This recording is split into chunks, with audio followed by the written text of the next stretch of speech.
बहुत समय पहले की बात है। एक गांव में मनोहर नाम का एक जुलाहा कपड़े सिलने वाला रहा करता था। उसके कपड़े सिलने वाली मशीन के ज़्यादातर उपकरण लकड़ी से बने हुए थे। एक दिन बहुत ज़्यादा बारिश होती है, जिस कारण बारिश का पानी उसके घर में भर जाता है। घर में बारिश का पानी भर जाने के कारण उसकी मशीन पूरी तरह से ख़राब हो जाती है।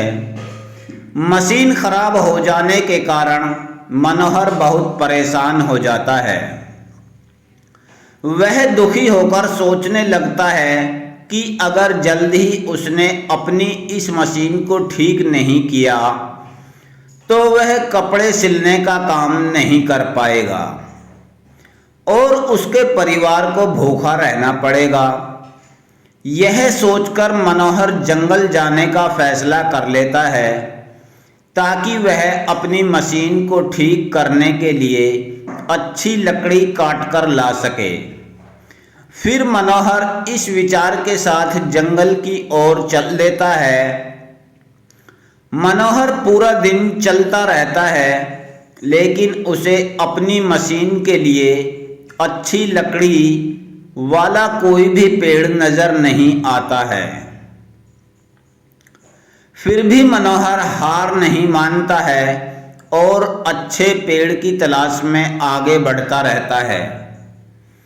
काफी देर चलने के बाद अचानक मनोहर की नज़र एक पेड़ पर पड़ती है, जो काफी ऊंचा, मोटा और हरा भरा था। उस पेड़ को देख मनोहर बेहद खुश होता है और कहता है, हाँ, यह पेड़ काफ़ी अच्छा है। इसकी लकड़ी से मैं अपनी मशीन को फिर से ठीक कर सकता हूँ। इस विचार के साथ मनोहर कुल्हाड़ी उठाकर जैसे ही पेड़ के तने पर मारने के लिए अपना हाथ ऊपर उठाता है, तभी पेड़ की डाल पर एक देवता प्रकट हो जाते हैं। देवता मनोहर से कहते हैं, मैं इस पेड़ पर रहता हूँ और आराम करता हूँ, इसलिए तुम्हारा इस पेड़ को काटना उचित नहीं होगा। वैसे भी किसी भी हरे पेड़ को काटना ठीक नहीं है। देवता की बात सुनकर मनोहर क्षमा मांगते हुए कहता है, हे देव, मैं मजबूर हूँ, मुझे इस पेड़ को काटना ही पड़ेगा। इस पेड़ की लकड़ी मेरे मशीन के लिए उत्तम है। बहुत ढूंढने के बाद मुझे यह पेड़ मिला है। अगर मैं इस पेड़ को नहीं काटूंगा तो मेरी मशीन खराब रह जाएगी और मैं कपड़े सिलने का काम नहीं कर पाऊंगा। इस वजह से मैं और मेरा परिवार भूखों मर जाएगा। मनोहर की बात सुनकर देवता कहते हैं, मनोहर, मैं तुम्हारे जवाब से खुश हूँ। तुम इस पेड़ को न काटो, इसके बदले तुम्हें जो वरदान चाहिए वो मांग सकते हो। मैं तुम्हारी इच्छा जरूर पूरी करूँगा।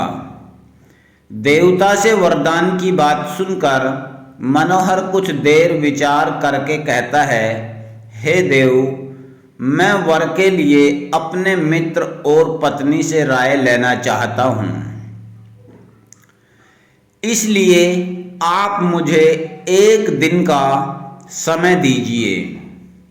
मनोहर के आग्रह को देवता मान लेते हैं और उसे एक दिन विचार करने के लिए दे देते हैं।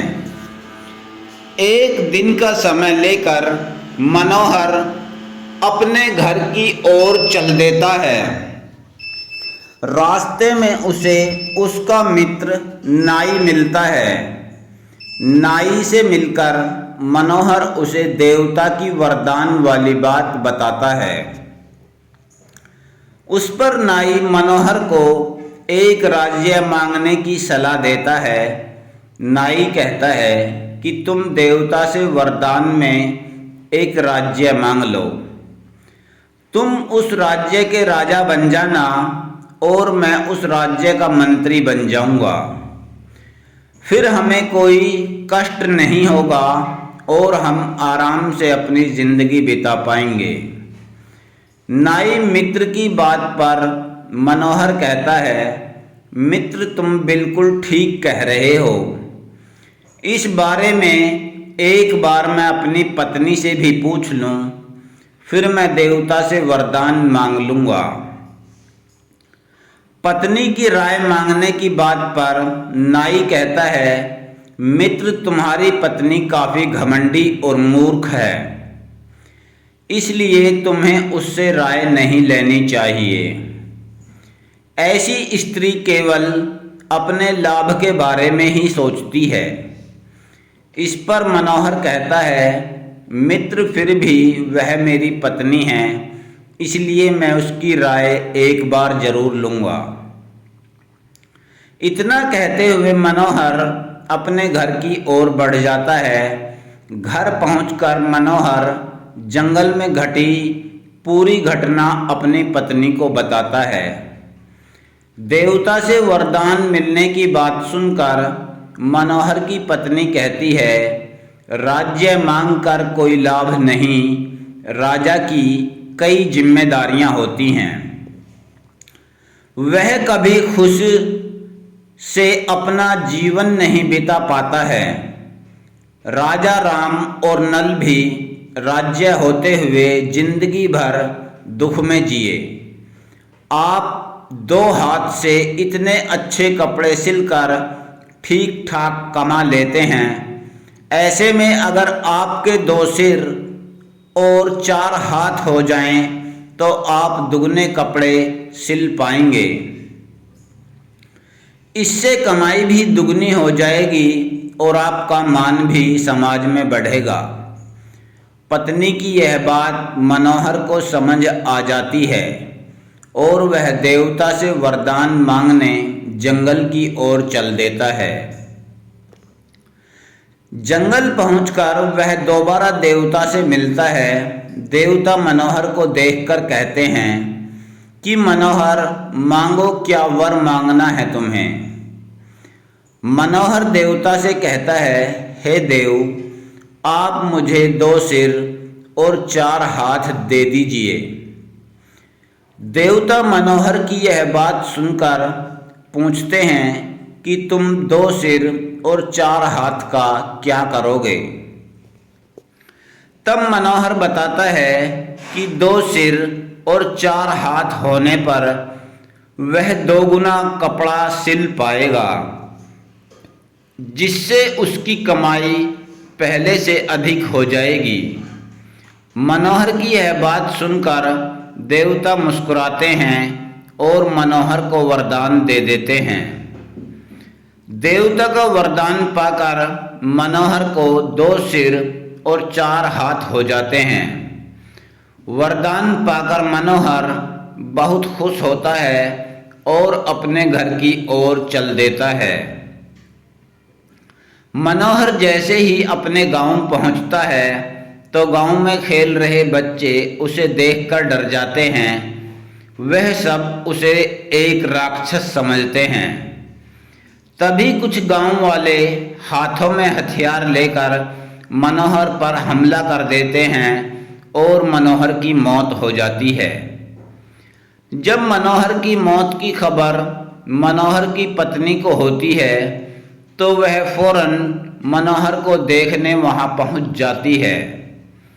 मनोहर की लाश देख उसकी पत्नी रोने लगती है और कहती है कि यह सब मेरी गलती है। मैंने ही उनसे देवता से 2 सिर और 4 हाथ मांगने के लिए कहा था। अगर ऐसा न होता तो आज मनोहर को कोई राक्षस न समझता और वे जिंदा होते। कहानी से सीख। 2 सिर वाला जुलाहा। कहानी से सीख मिलती है कि बिना सोचे विचारे किया गया कोई भी काम हमेशा दुखदाई होता है।